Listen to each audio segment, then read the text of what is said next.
Hello guys, tonight I was playing with Windows XP, freshly installed on a virtual machine. I decided to install Microsoft Virtual PC 2007 because my computer does not work with VirtualBox or VMware. I don't know why, but here's the exciting new VM I've got here, and I found an interesting bug while surfing Windows XP. So the idea behind that bug is to activate a secret user in Windows XP. Or should I say that's not a user or some weird corrupted state? Windows, I don't really know. So to achieve that bug, we need to go ahead, open our computer, head over to the C drive, go to Windows, so we can show the contents. System 32, and here we got so many files. We only care about sethc.exe. It's basically sticky keys. Whenever you press shift multiple times, sticky keys get activated. In this case, sticky keys got activated even on my host machine, so they're pretty annoying. However, we can use them to activate that bug I was talking about previously. We need to find the command prompt. Somewhere here as well, yeah. So we copy and paste it, it creates a copy. So go ahead and rename it to sethc2. Nice. Refresh again. Just to make things simpler, you know. Let's find sethc, the original file that we are going to replace. Here's sethc. And we need to be quick because DLL cache has a feature of Windows XP. So go ahead, delete that and immediately just rename it to sethc. Alright, I think it worked. First try. Then I'm gonna show you the keyboard strokes for quick rename that I've just performed. sethc, there it is, yeah. Now, the best part about having sethc set to the command prompt is that whenever you press shift multiple times, you get the command prompt instead of the sticky keys. Now that's awesome, but what is the bug? Let me show you. To get the bug working, you need to log off or restart the computer. I'm going to do the latter.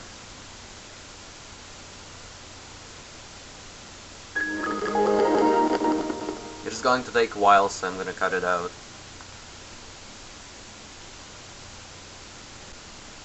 Yeah, it's booting.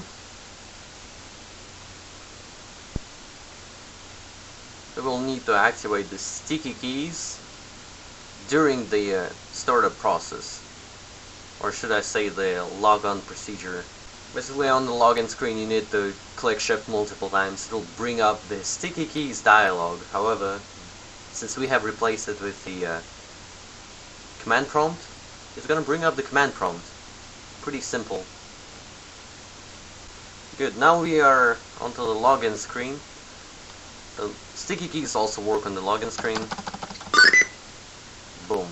We get an annoying sound, however, we also get the command prompt, and that's the main point of this video. So, you see, we get the command prompt on the login screen. However, if we log back into our user, it's gonna disappear.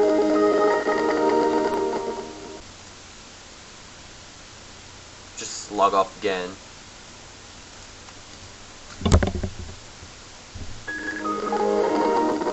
See? It's there again.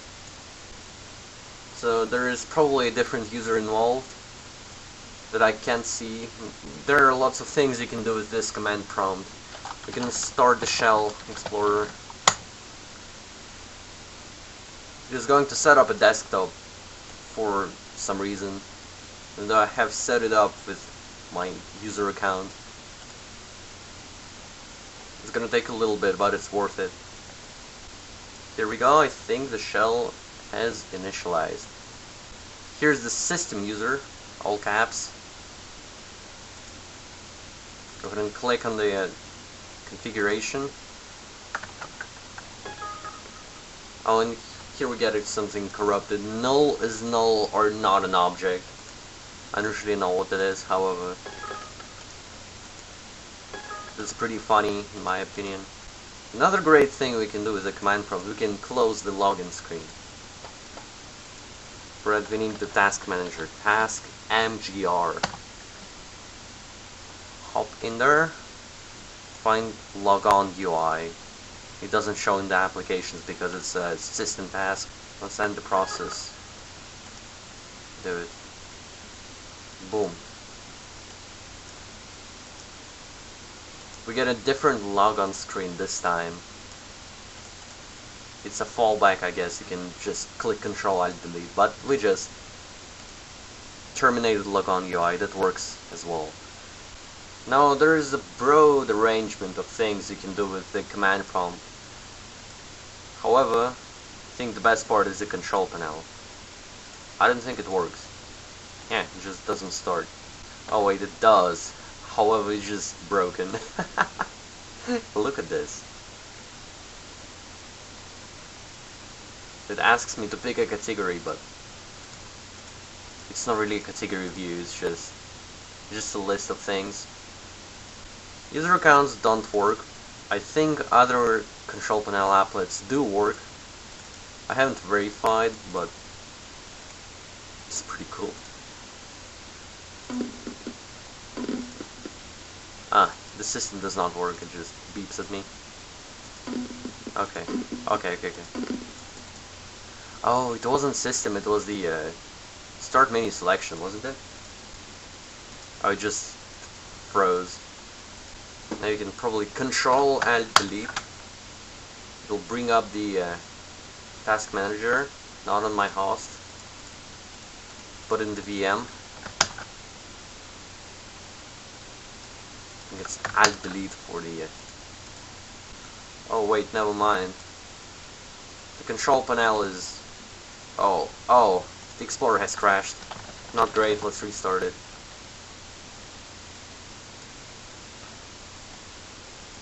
It's back. It was probably the control panel that crashed Explorer, because they were of the same nature, and now we have a great category view that's not broken, and whenever we click icon view, it just breaks.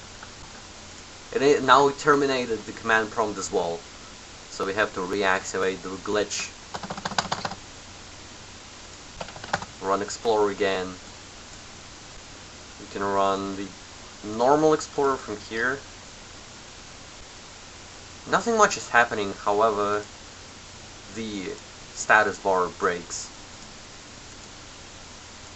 It doesn't feel well. What's up with that? Holy crap. So it's like Internet Explorer, but inside Explorer. You show the contents. I had fine. Yeah, it's just... it needs some milk.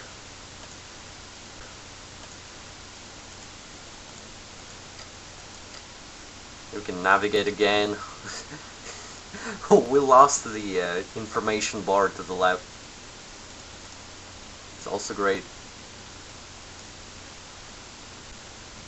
So this is a glitched Windows XP version for you. Whenever you replace the sticky keys with a command prompt and run unintended commands, Windows XP tends to not feel well. Especially in the control panel and Windows Explorer. And remember, null is null or not an object.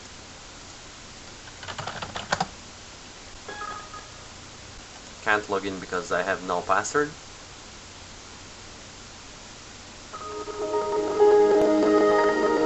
The interesting part about logging in, the Explorer no longer shows your favorites in the start menu.